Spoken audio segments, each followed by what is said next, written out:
Bonjour, je m'appelle Stéphane Bourrelli et voici un remake de ma soutenance. Cet exposé de mon travail a pour but d'une part, de vulgariser mon propos et d'autre part, de faciliter la lecture d'une thèse un peu compliquée à lire. Donc cet exposé se déroule en 6 parties. La première partie, contexte, problématique, intérêt d'une thèse méthodologique. Donc l'application des directives européennes en France se traduit par se focalise surtout sur l'après-cancer et sur la santé de l'enfant. Et l'une des perspectives de recherche, c'est de proposer des moyens d'aide à la décision pour améliorer la santé environnementale. Concept défini par l'OMS en 1989 lors de la première conférence sur la santé de l'environnement. D'un côté, la problématique à laquelle je devais répondre, c'était modéliser et identifier des facteurs environnementaux liés à des risques géographiques morbides. Application aux données de la cohorte Léa. Donc, cette cohorte répertorie les enfants traités pour une leucémie depuis 1980. Elle décrit leurs caractéristiques individuelles et médicales et s'attache plus particulièrement à leur qualité de vie. Cette qualité de vie est altérée par des séquelles. Et en l'occurrence, je me suis intéressé aux cataractes, aux tumeurs thyroïdiennes et aux tumeurs secondaires, qui sont des tumeurs qui ont une incidence majeure sur la qualité de vie et qui ont une gravité majeure. Donc, l'exposé s'attache principalement à cette séquelle qui est la plus difficile à appréhender, puisque l'incidence est la plus faible.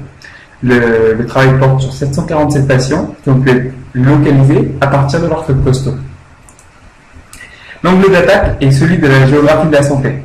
Il est différent de celui de l'épidémiologie. Il propose une approche plus globale, mais complémentaire toutefois, avec une vision donc plus globale de ce qu'on appelle de l'environnement, mais aussi une intégration verticale des concepts d'espace, de temps et de territoire. Cependant, l'approche reste interdisciplinaire. Mathématiques, épidémiologie et géographie s'en mêlent.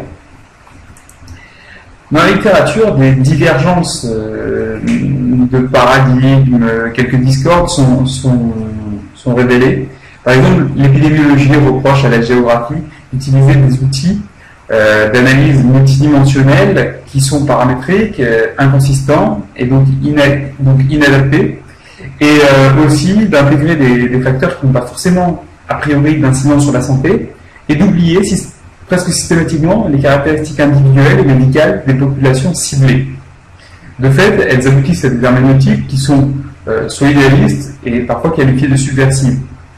En revanche, la géographie se déforme et pense l'épidémiologie sur une mauvaise utilisation des systèmes d'information géographique, donc une incapacité à représenter, mais aussi à caractériser l'espace en réduisant les dimensions de l'environnement, souvent sur le système de soins, et parfois en omettant ce qu'on appelle des expositions environnementales et des substances toxiques, c'est-à-dire chroniques mais à faible dose. Désormais, elles sont communément admises par l'ensemble de la communauté scientifique. Mais c'est toujours un débat qui peut faire, c'est toujours une discorde qui est parfois relatée parce que très difficile à prouver. Aussi, donc cette incapacité à tenir compte de l'espace comme caractère d'étude et donc faire que les statistiques spatiales perdent toute leur puissance heuristique politique. Donc, en réalité, de nos jours, les paradigmes convergent, et de plus en plus, même si de vieilles discordes peuvent perdurer. En revanche, dans les études, on voit toujours ce genre de lacunes que j'ai mises en exergue. Cependant, ce ne sont pas forcément des lacunes qu'on retrouve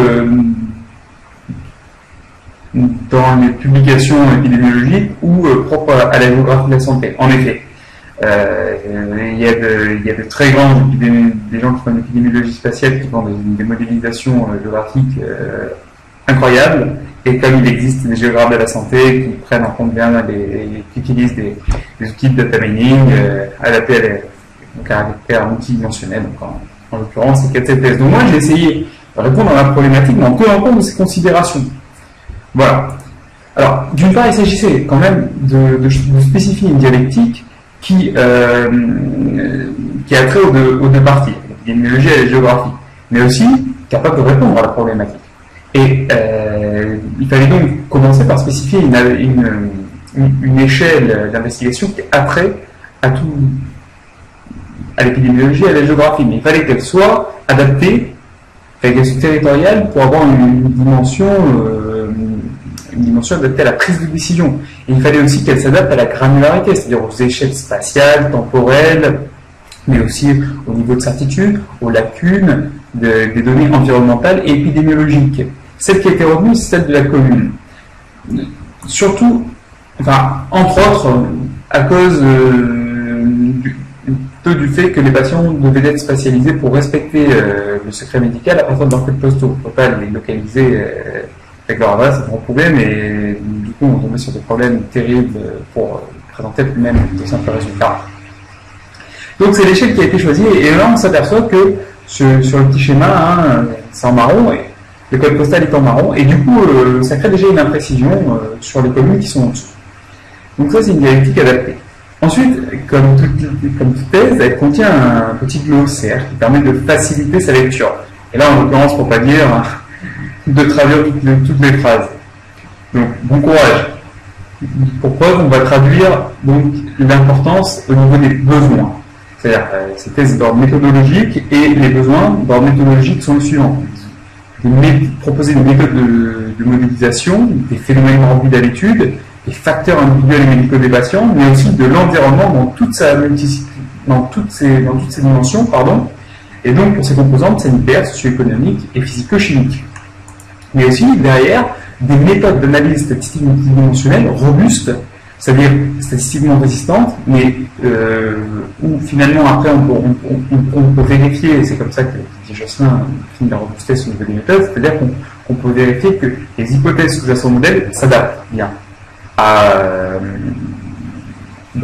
au phénomène auquel on s'intéresse. Et donc, à partir des indicateurs spatio-temporels morbides, qui modélisent les phénomènes morbides, et des indicateurs spatio-temporels environnementaux qui modélisent toutes les composantes environnementales, eh bien, il s'agit de déterminer ce que font les actions les unes sur les autres, mais en tenant compte des incertitudes induites par la complexité spatio-temporelle, du caractère multidimensionnel des données, comme on va le voir, et de la granularité. Donc, partie 1, modélisation géographique des phénomènes morbides. Alors là, la difficulté, c'est qu'il n'y avait pas de méthode pour spatialiser les patients à l'échelle des communes et après représenter leurs phénomènes morbides. Donc, il a fallu innover et surtout, il fallait prendre en compte le fait que chaque donnée épidémiologique a une fiabilité qui lui est propre. Donc, chaque patient est associé à des données et chaque donnée a des fiabilités différentes.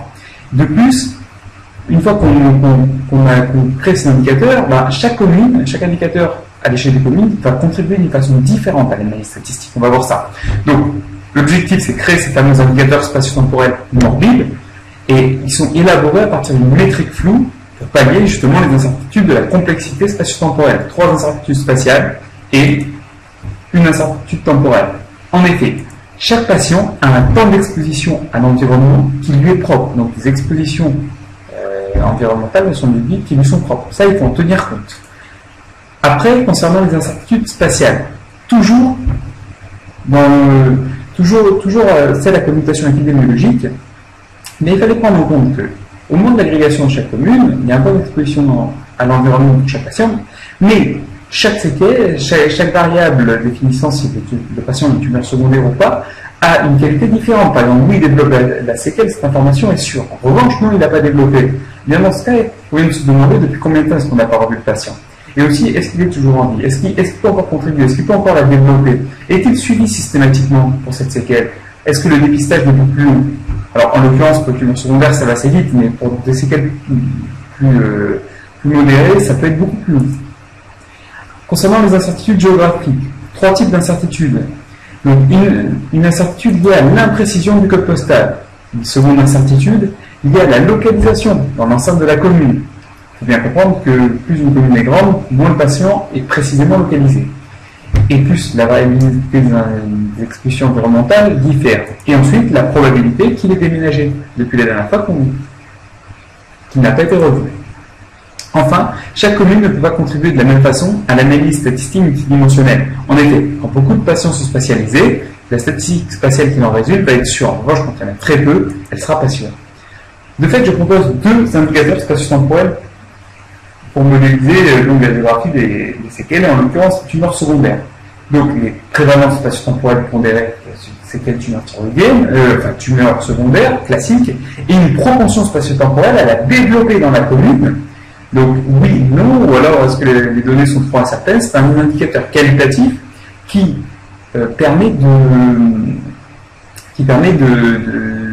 rendre compte quelque part de la qualité de l'information du premier et de sa capacité à prendre des valeurs fortes ou faibles. Le problème étant le suivant, c'est que ces deux indicateurs ne sont pas adaptés à la prise de décision. Donc l'information qu'ils contiennent est fusionnée pour créer un indicateur plus robuste, mais aussi plus synthétique, adapté à la prise de décision, caractérisant chaque commune par un risque d'exposition, enfin un risque d'exposition géographique morbide, en l'occurrence aux tumeurs secondaires, par quatre modalités: probable, possible, indémontrable et faible. La géographie des phénomènes morbides a été modélisée. Passons maintenant à la modélisation multidimensionnelle de l'environnement. Alors là, la difficulté, c'était de spécifier des méthodes robustes, statistiquement résistantes, et dont les hypothèses s'adaptent, les hypothèses sous-jacentes s'adaptent à chaque jeu de données, mais le phénomène qu'on modélise, et donc de spécifier des processus de géotraitement justement qui permettent de créer ces indicateurs spatio-temporels environnementaux robustes, mais aussi de tenir compte de la plausibilité des effets morbides de chaque facteur.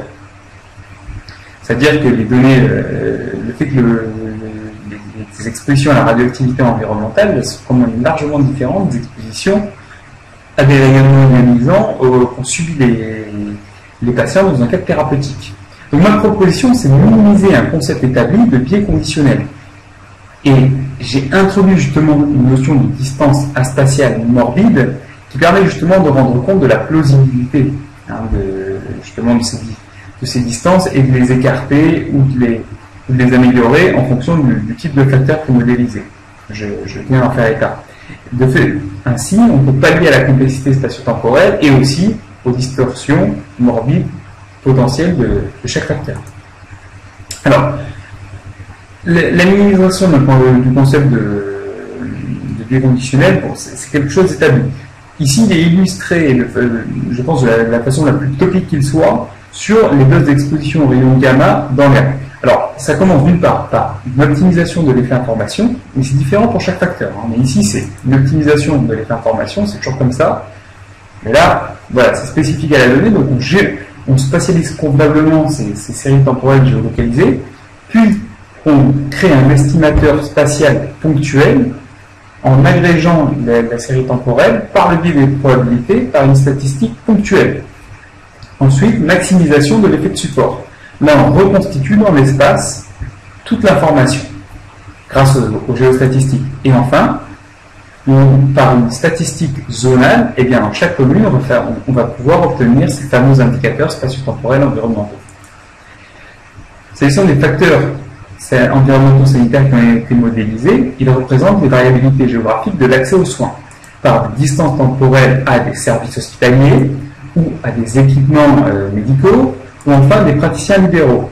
Et toujours pour les praticiens libéraux, il a été modélisé à partir des accès potentiels localisés, qui est un indicateur plus robuste, qui permet de mieux représenter les disparités géographiques.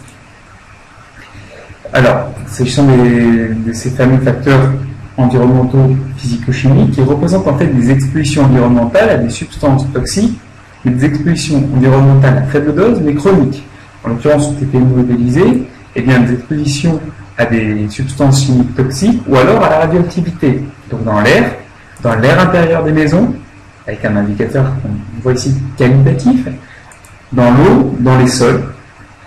Donc là, c'est en l'occurrence césium 137, dans les milieux biologiques, mais aussi des expositions potentielles liées à la proximité des installations nucléaires, très discutées, ou alors à des paramètres géophysiques, très discutés aussi, ou alors encore à la biophysique des sols.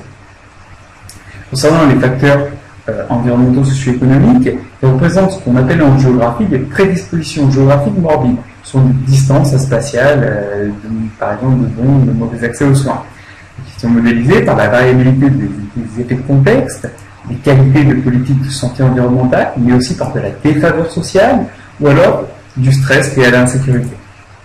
Variable que j'ai dit curieuse. Variable de test curieuse. Enfin, les facteurs individuels et médicaux. Alors là, ce sont des données individu centrées et elles sont modélisées d'une façon analogue aux séquelles. Cependant, comme la distance, ce que j'ai appelé cette fameuse distance spatiale morbide est plus proche et beaucoup moins bruitée qu'à partir de mesures environnementales, eh bien, je les ai, disons, un petit peu randomisés. Disons que j'ai préféré choisir des indicateurs qualitatifs pour les rendre un petit peu moins précis. Et là, par exemple, le type de leucémie, on a les deux types de leucémie, les aigus lymphoïdes ou les aigus myéloblastiques, puis, par exemple, les durées de suivi, donc lui, les quantitatifs, mais sinon, on n'a que des qualitatifs, irradiation corporelle totale, subie ou pas, ou alors les types de protocoles de traitement utilisés. Voilà, l'environnement a été modélisé dans toutes ces composantes pour tous les facteurs ayant potentiellement un effet. Et les phénomènes morbides aussi. Maintenant, c'est un petit peu le plus du spectacle de ce côté, c'est-à-dire qu'il s'agit d'identifier les expositions environnementales. Alors là, les outils d'analyse sont inconsistants, c'est-à-dire qu'ils sont paramétriques, qu'ils ne sont pas adaptés au caractère multidimensionnel des indicateurs spatio-temporels et environnementaux et des interactions qui peuvent avoir ces fameux indicateurs spatio-temporels morbides, on a vu, qui sont aussi quantitatifs et qualitatifs. Il n'y avait pas de méthode préprogrammée à l'époque. Maintenant, il y en a une, mais ça s'appelle Wessler, toujours en version bêta, on va voir ça après, mais il n'y en avait pas. Donc, j'ai dû tout programmer. Donc, d'une part, il y a ce problème d'incertitude induit par la complexité spatio-temporelle, puis il y a le caractère multidimensionnel du jeu de données qui augmente la complexité et la nature hétéroclite des données, donc des réponses qu'on regarde, mais aussi des données potentiellement explicatives qui peuvent être quantitatives, qualitatives, et de nature, donc qualitative booléenne, ou alors multiclasse, quantitative, discrète, avec des amplitudes continues, mais avec des amplitudes de valeur très importantes. Donc, les méthodes, il fallait proposer une méthode pour caractériser l'effet morbide de ces facteurs environnementaux. Le data mining basé sur le scoring est adapté. Et en l'occurrence, les Fourier aléatoires, c'est qui s'adapte mieux justement au caractère hétéroclite du jeu de données. Donc, ma proposition, c'est de transposer VSurf à la géographie. C'est une stratégie de sélection par seuillage pondéré qui permet de disjoindre des variables de bruit, donc qui n'interviennent pas sur le phénomène, des variables explicatives. Et là, je propose MyVSurf Geo, MyVSurf transposé à la géographie. La proposition secondaire, c'est de, après une herméneutique des résultats, on voit qu'il y en a beaucoup, et une façon de les interpréter. Alors, ce que fait pas VSurf et que fait MDG, c'est d'abord qu'il calibre automatiquement le modèle Fourier aléatoire et stabilise les formes importantes des variables. Ici, ils sont agrégés par composante et on s'aperçoit tout de suite qu'il y en a qui se détachent. Après, à l'instar de VSurf, MDG disjoint des variables de bruit des variables potentiellement explicatives. Il supprime toutes les variables de bruit et conserve un paquet. Puis, dans une seconde étape, eh bien, MDG, toujours à l'instar de VSurf, crée des modèles imbriqués et retient celui qui contient le paquet avec une quantité d'indicateurs spatio-temporels environnementaux suffisant pour expliquer la variabilité de l'indicateur spatio-temporel morbide. Mais là, à ce moment-là, je me suis aperçu que ce paquet est un peu frustre. Disons que pour limiter l'intrusion de variables de bruit, eh bien, on en a enlevé des faiblement explicatifs. Or, ici, l'objectif de ce test, c'est d'expliquer. Raison pour laquelle je propose le paquet bourré qui n'agit pas sur le seuil proposé dans la méthode, mais qui retient juste un petit peu plus de variables tant que la qualité du modèle continue à s'améliorer. Et jusqu'à un certain point, il en retient. Ça, faut lire la thèse. Ensuite, exactement à l'instar de VSurf, on regarde toutes les variables du paquet explicatif et on récupère uniquement celles qui s'adaptent à la parcimonie prédictive. Puis on obtient donc, j'ai deux indicateurs, j'ai deux paquets explicatifs. Et là, j'ai proposé une herméneutique des résultats, parce que c'était un petit peu compliqué, il fallait croiser l'importance des variables et les scores, puisqu'on retenait dans les paquets explicatifs. Et on en a deux. Et il n'y a pas forcément la même chose. Alors, je propose, vu qu'il y a quand même beaucoup d'incertitudes, on va dire, donc je propose une herméneutique des résultats qui discrétise en trois types de facteurs, trois façons de ces facteurs. Les déterminants environnementaux de santé, ce qu'on appelle les facteurs individuels et médicaux liés à l'agressivité des protocoles de traitement, des traitements reçus. Voilà. Puis, les facteurs contributifs sont sont des facteurs environnementaux qui ont un rôle plutôt important, enfin contributif, quoi. Et c'est lié des expositions à la radioactivité environnementale ou alors à des défaillances des systèmes de soins, des tissus sanitaires territoriaux. Et enfin, les probablement aggravants sont quand même discutables, c'est lié à des effets de contexte, à de la défaillance sociale ou alors à l'exposition à certains paramètres géophysiques. Voilà, et de la même façon, on peut prédire, donc à partir de ces variables explicatives, ces fameuses prévalences spatio-temporelles de tumeurs secondaires, ici ça applique aux tumeurs secondaires, et les propensions spatio-temporelles. Là, on récupère les informations pour créer le fameux indicateur d'exposition géographique à des risques morbides, donc les tumeurs secondaires, adaptés à la prise de décision. Partie 5. Alors là, toute la difficulté, c'était de valider MDG. J'étais déjà très en retard.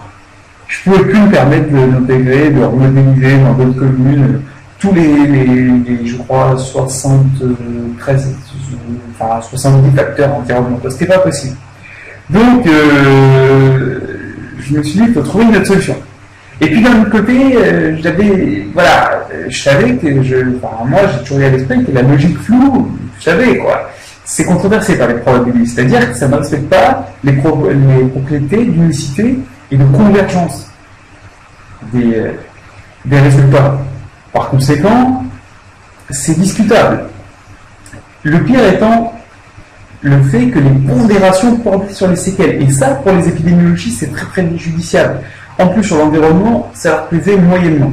Et quelque part, je comprends le point de vue. Alors, ce que j'ai fait, je me suis dit, voilà, je vais valider ça, une approche géographique individu centrée. C'est-à-dire que je vais attribuer au patient, à chaque fois, les caractéristiques individuelles, médicales, ainsi que tous les facteurs environnementaux de sa commune. Et là, j'applique naïvement MDG. Donc, tumeur secondaire, c'est vraiment l'exemple le plus topique. Je m'aperçois que j'ai un modèle super fiable, 4% d'erreur. Alors je me dis génial. Et après, je me dis, mais c'est dingue, ça correspond à l'incidence de la séquelle. Et là, je regarde les erreurs sur oubli. Et là, je m'aperçois que le modèle fait 100% d'erreurs sur oubli. C'est-à-dire que, systématiquement, pour chaque individu, on regarde un individu, on se dit, tumeur secondaire ou pas, le modèle me dit, non, il n'y en a pas. Et là, n'importe qui peut leur pas, moi je peux leur pas, ils sont hors but.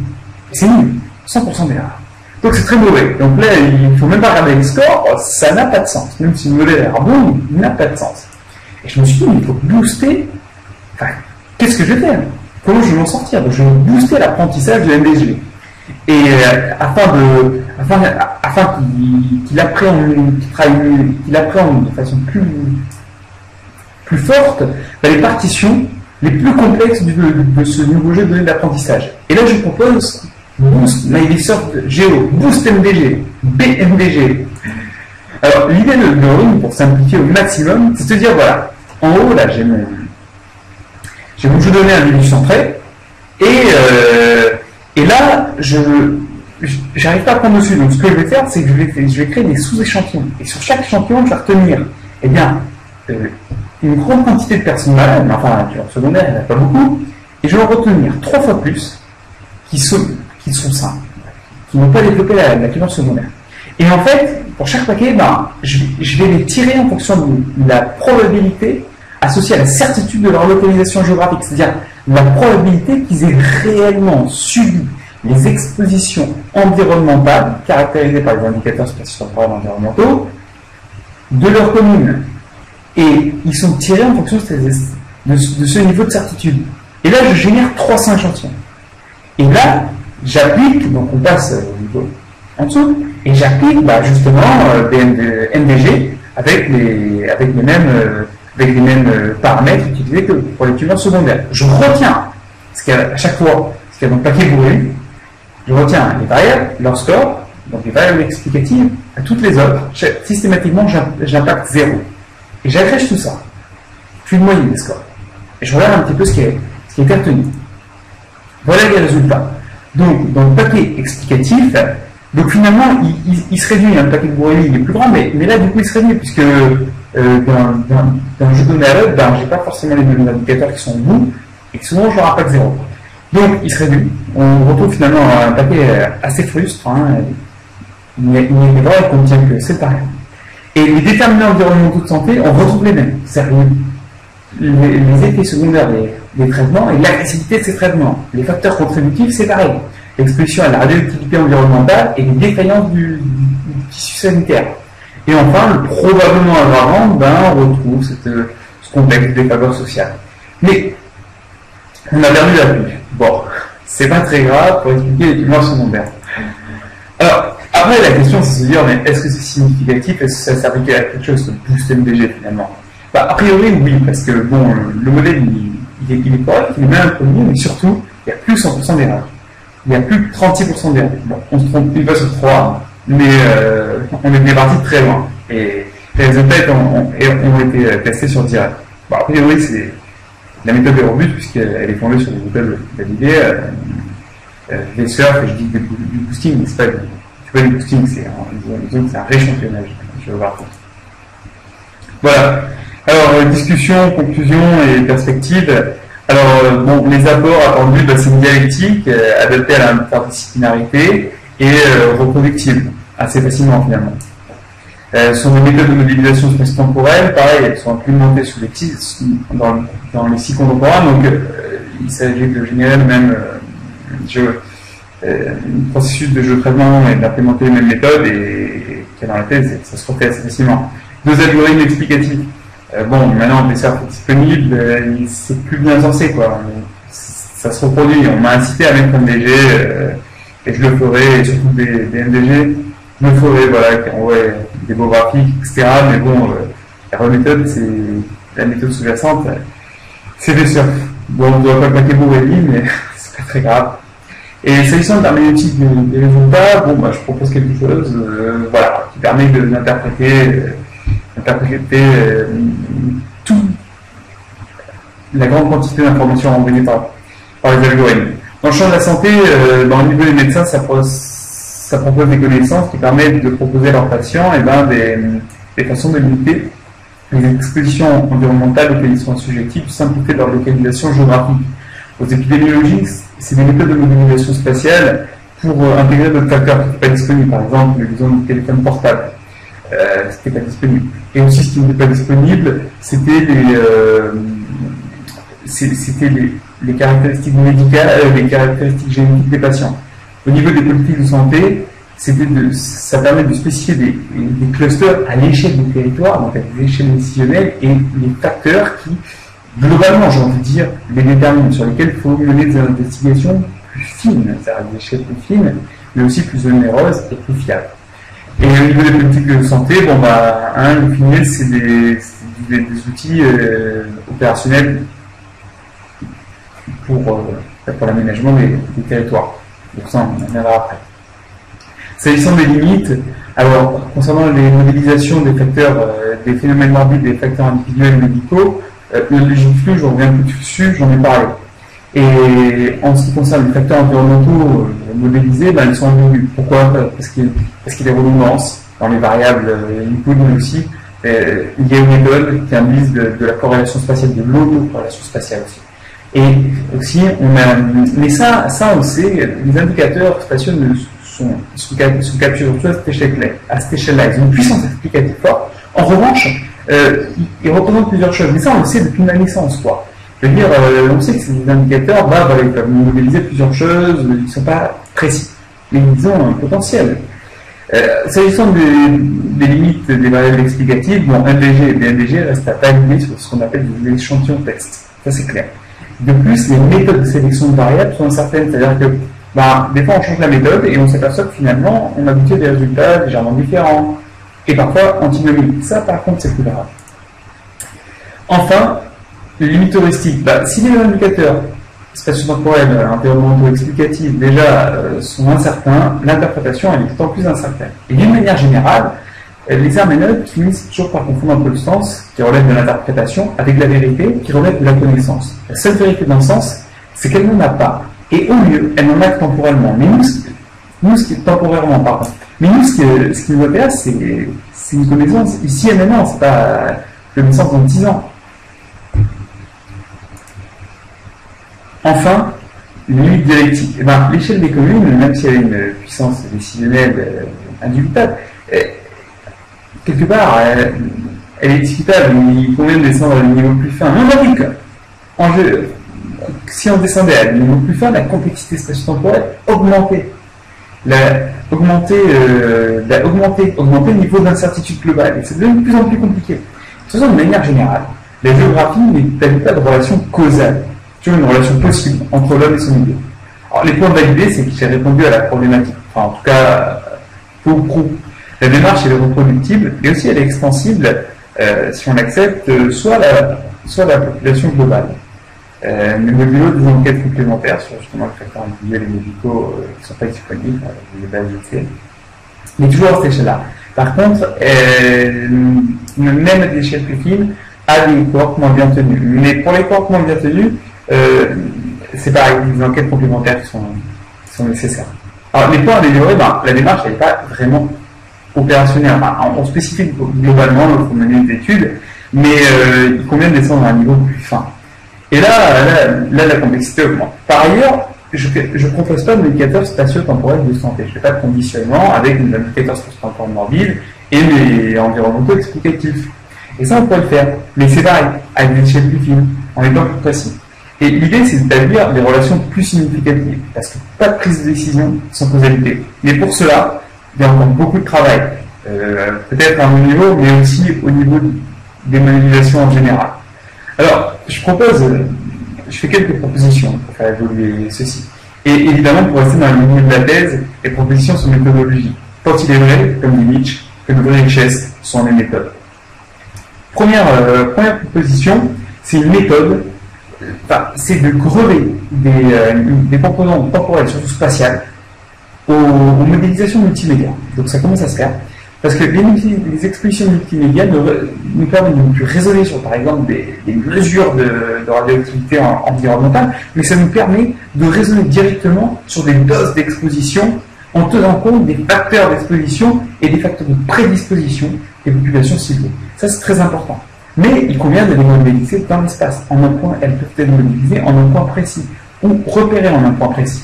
Par ailleurs, on a vu que grâce aux géostatistiques et aux géostatistiques multivariables, si les données sont mal échantillonnées, on peut reconstituer l'information.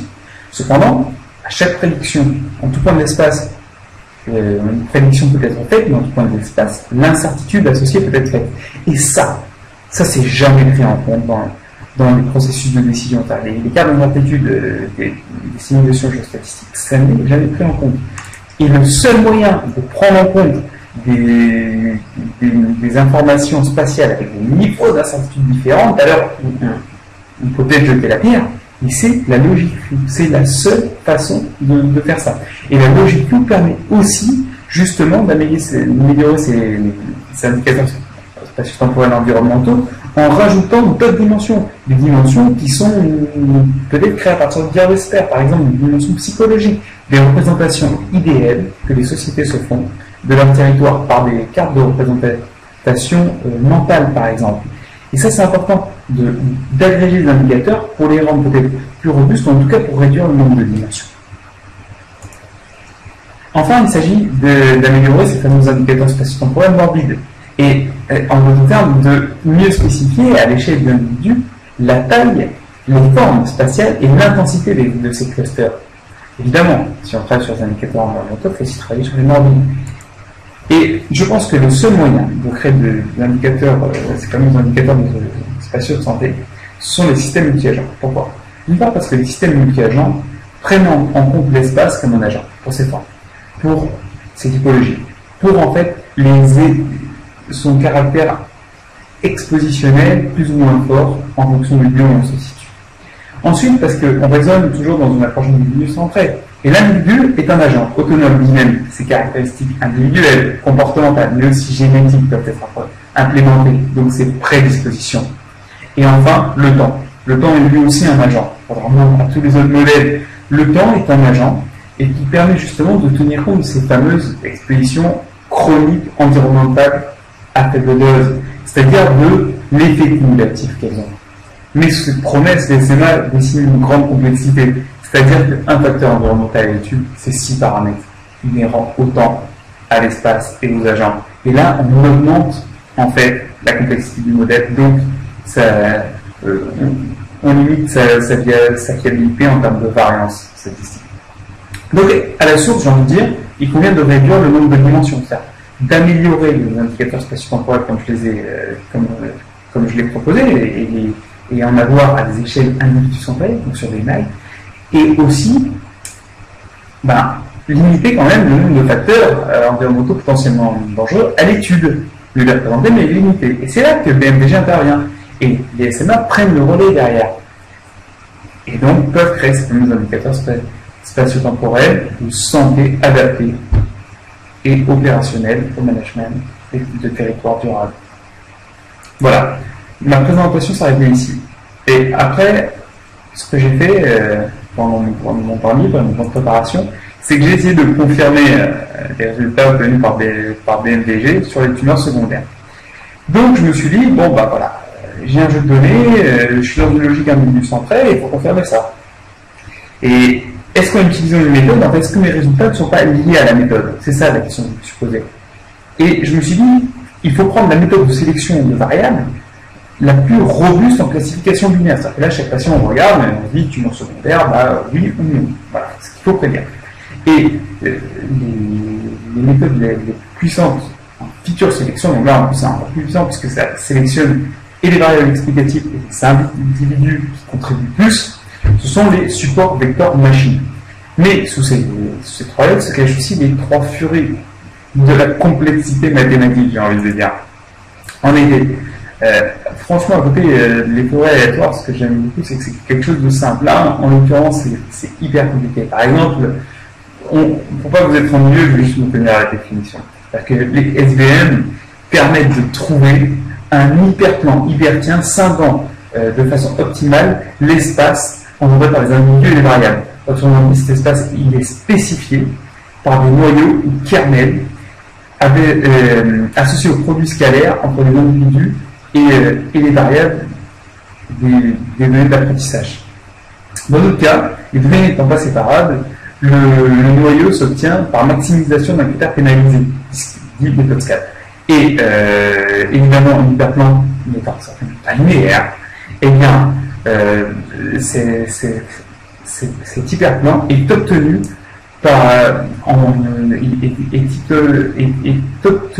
en plongeant dans des espaces hypertiens à noyau reproduisant.